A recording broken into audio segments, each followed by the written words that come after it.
विधवा स्त्री और बांध स्त्री का मुख देखना चाहिए या नहीं। जय श्री कृष्णा मित्रों, स्वागत है एक बार फिर से आप सभी का हमारे YouTube चैनल में। आज का प्रसंग बहुत ही ज्ञानवर्धक एवं महत्वपूर्ण है, तो वीडियो शुरू करने से पहले हम आपसे रिक्वेस्ट करना चाहते हैं, यदि आपने अभी तक हमारा चैनल सब्सक्राइब नहीं किया है तो चैनल को सब्सक्राइब कर लें। और जो दर्शक हमारे चैनल पर नए हैं उनसे रिक्वेस्ट है, हमारे चैनल को सब्सक्राइब करने की कृपा करें, क्योंकि आपका एक सब्सक्राइब हमारे लिए बहुत ही महत्व रखता है। मित्रों, आज का प्रसंग बहुत ही अच्छा है। इस प्रसंग से आपको एक से मिलने वाली है दोस्तों। तो उससे पहले हम यह जान लेते हैं कि सुबह सुबह हमें किसका मुख देखना बहुत ही शुभ होता है। मान्यता है कि सुबह सुबह या किसी महत्वपूर्ण कार्य से जा रहे हैं और काना व्यक्ति यानी जिसकी एक आंख नहीं हो जाए तो आप शकुन होता है। यह भी याद रखें कि सुबह सुबह किसी को एक आंख नहीं दिखाएं, क्योंकि एक आंख दिखाने से देखने वाले व्यक्ति के लिए अच्छा नहीं होता था। दोस्तों, सुबह सुबह श्रृंगार की हुई सुहागन स्त्री का दर्शन बड़ा ही शुभ माना जाता है।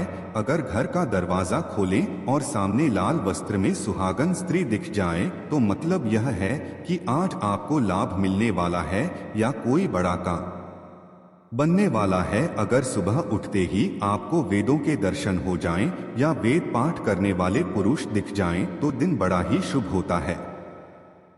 सुबह उठे और दरवाजा खोलते ही गाय नजर आए तो यह शुभ संकेत माना जाता है। नींद खुलते ही गाय की आवाज कानों में आना भी अच्छा शगुन माना जाता है। शास्त्रों के अनुसार सुबह किसी भी गाय का दिखना शुभ होता है, लेकिन काले रंग की गाय दिखे तो यह उत्तम होता है। सुबह के समय आंख खुलते ही अग्नि के दर्शन हो जाएं तो यह अच्छा शगुन माना जाता है। इससे आप दिन भर ऊर्जावान और सक्रिय रहते हैं। शास्त्रों में बताया गया है कि कारागृह बशर्ते लक्ष्मी सरस्वती कर ले तो गोविंदा प्रभात देखकर दशा नाम अड्डाडा, यानी हथेली में लक्ष्मी सरस्वती और गोविंद का वास होता है। इसलिए कुछ न हो तो नियमित रूप से सुबह उठने पर सबसे पहले हथेली को देखें। इससे बुरे प्रभाव दूर होते हैं और दिन अनुकूल बना रहता है। सुबह सुबह हवन देखना भी शुभ और मंगलकारी माना जाता है। आइए आप देखेंगे शास्त्रों के अनुसार किन चीजों का सुबह सुबह देखना अशुभ होता है। शास्त्रों में बताया गया है कि पाप, दुर्भाग्य, मध्यम, नग्न, मुद्रित, तनाव से कम प्राप्त, उठाए या पश्चिम तट कर ले लक्षण, यानी सुबह उठाकर आपको दुराचार, ऋणी, स्तरीय रही, शराब, नंगा, अपनी नाक कटा हुआ पुरुष या पापी इंसान दिख जाए तो यह अशुभ फलदायी होता है। सुबह सुबह कुत्ते का मैथुन करते हुए देखना भी अच्छा शगुन नहीं माना गया है। मान्यता है कि सुबह सुबह या किसी महत्वपूर्ण कार्य से जा रहे हों और गाना व्यक्ति यानी जिसकी एक आंख नहीं हो दिख जाए तो आप शकुन होता है। यह भी याद रखें कि सुबह सुबह किसी को एक आंख नहीं दिखाएं, क्योंकि एक आंख दिखाने से देखने वाले व्यक्ति के लिए अच्छा नहीं होता रहा। अब दोस्तों, बात कर लेते हैं बांध स्त्री का और विधवा स्त्री का मुख देखने से क्या होता है। विधवा स्त्री का मुख देखना चाहिए या नहीं, तो वीडियो शुरू करने से पहले हम आपसे रिक्वेस्ट करना चाहते हैं, यदि आपने अभी तक हमारा चैनल सब्सक्राइब नहीं किया है तो चैनल को सब्सक्राइब कर दे। और जो दर्शक हमारे चैनल पर नए हैं उनसे रिक्वेस्ट है, हमारे चैनल को सब्सक्राइब करने की कृपा करें, क्योंकि आपका एक सब्सक्राइब हमारे लिए बहुत ही महत्व रखता है। मित्रों, आज का प्रसंग बहुत ही अच्छा है। इस प्रसंग से आपको एक से मिलने वाली है, सुबह उठते ही विधवा स्त्री का मुख देखना चाहिए या नहीं। कुछ लोगों के मन में भय उत्पन्न हो जाता है, किसी पुरुष की पत्नी मर जाए तो सुबह उसका मुख देखा जाए। मित्रों, समझना, आज लोगों ने समाज में जो भ्रांतियां उत्पन्न कर रखी है वह शिव महापुराण इस भ्रम को मिटाना चाहता है। जिसकी पत्नी मर गई तो सुबह सुबह उसका मुंह देखना चाहिए या नहीं। अरे भाई, वह तो पुरुष है, उसका मुंह देखने में क्या दिक्कत है। पर तुम्हें क्या मालूम है कि उसकी पत्नी मर गए। अगर वह बिंदी लगता, मंगलसूत्र पहनता, मांग बता तो समझ में आता कि उसकी पत्नी जिंदा है या मर गई। बिंदी भी नहीं है, मंगलसूत्र भी नहीं, मांग भी नहीं है, पर स्त्री का पति मर जाता है तो लोग साधारण सी भाषा में कह देते हैं, सुबह सुबह मुंह देख जाए तो अब शगुन होता है, क्योंकि जन्म परमात्मा ने दिया है, मृत्यु भी परमात्मा देते हैं। इसका संबंध किसके साथ कितना है यह ईश्वर ने पहले ही लिख दिया है। तुम किसी का मुख देख के यह निर्णय नहीं ले सकते हैं गलत है या सही है।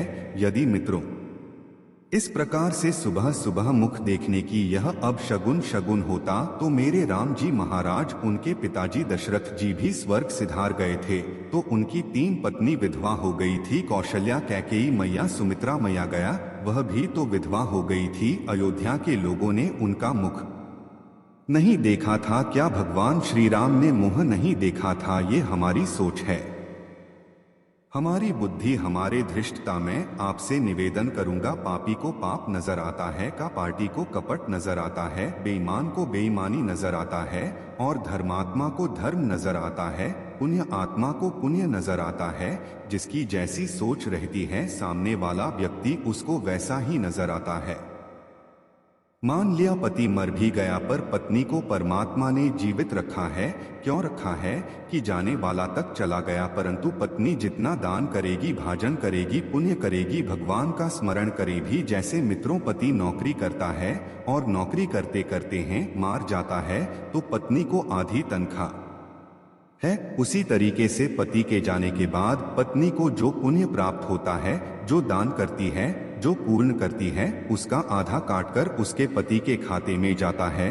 और पत्नी के जाने के बाद जो दान पुण्य पति करता है, सेवा साथ कम करता है, उसकी पत्नी के खाते में जाता है। आपको सब कम करने के लिए छोड़ा है, दान करने के लिए, भजन करने के लिए। एकादशी का व्रत करो, शिवरात्रि का व्रत करो, भगवान का भजन, उसका पुण्य आधा उसके खाते में जाता है। यदि आप 1 लोटा पानी शिव जी को चढ़ाते हैं तो आधा उसके खाते में जाता है। मित्रों जब दोनों साथ रहते हैं, पति पत्नी दोनों साथ रहते हैं और साथ पूजन करते हैं, और पत्नी व्रत करके बैठी रहती है, तब भले खाते में न जाएं। जब एक रह जाता है, और परमात्मा के यहाँ तो लिखा है एक ना एक दिन जाना है, जब एक रह जाता है तो उसका हिस्से का भाग्य उधर चला जाता है। शिवा शिवा कहो, भगवत भक्ति में डूबे रहे। किसी पर आक्षेप लगाना गलत है, यह आपके नहीं है, ऐसा कहाँ लिखा है? कौन कहता है विधवा स्त्री का मुख नहीं देखना चाहिए? इसीलिए यह सब गलत बातें हैं। शिव भक्ति में लीन रहे, शिव का स्मरण करो। जो लोग कहते हैं कि विधवा स्त्री का मुंह नहीं देखना चाहिए, ऐसे लोग दुनिया में भ्रम फैला रखे हैं। तो इन सब बातों को छोड़कर किसी को ठेस नहीं जाना चाहिए। यदि तुम्हारी वाणी से किसी को ठेस पहुंचती है तो उससे बहुत बड़ा पाप लगता है। तो मित्रों यह जानकारी आपको कैसी लगी हमें कमेंट करके जरूर बताएं, जिससे इसी प्रकार की वीडियो हम हर रोज आपके लिए लाते रहें। मित्रों यदि आपने अभी तक हमारा चैनल सब्सक्राइब नहीं किया है, चैनल को सब्सक्राइब करने की कृपा करें और वीडियो को लाइक करके दोस्तों में शेयर कर दें। और मित्रों कमेंट बॉक्स में जय सीताराम जरूर लिखें। तो मिलते हैं आपसे अगली वीडियो में, तब तक लिए धन्यवाद। स्वस्थ रहें, सुरक्षित रहें, और हाँ वीडियो को एक लाइक अवश्य करें। आपका एक लाइक से हमें वीडियो बनाने का मोटिवेशन मिलता है। और इस वीडियो के संबंधित कोई भी सवाल हो कमेंट करके जरूर बताएं।